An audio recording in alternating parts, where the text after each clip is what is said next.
The dance of a deeper explanation. Zen and Expedient Means. What if I told you that sometimes Zen masters say things that, on the surface, sound flat out wrong? Not just a little confusing, but totally contrary to what Buddhism is supposed to teach.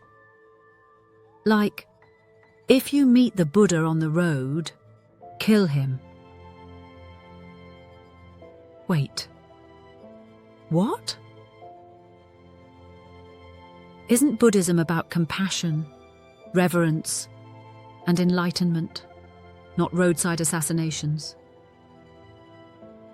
Hang on, because this is where Zen gets interesting. See, Buddhism is famous for its 4 noble truths, its 8-fold path, impermanence, and not self. Clear, consistent, logical. But Zen teachers,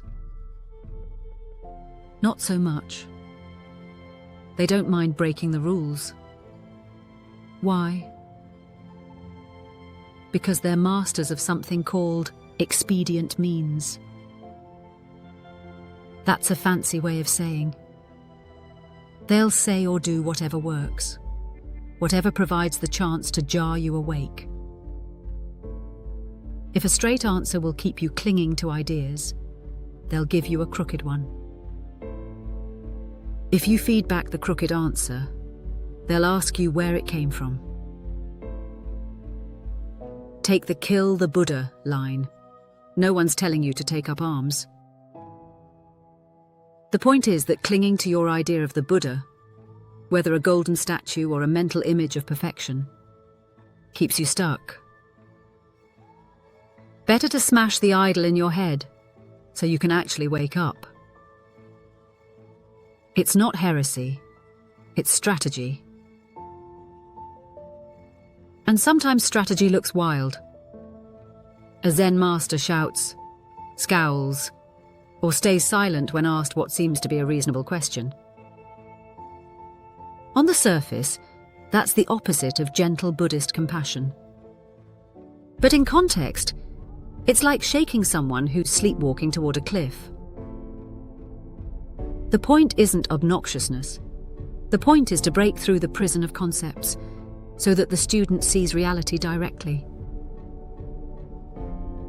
Even Zen's language plays this game.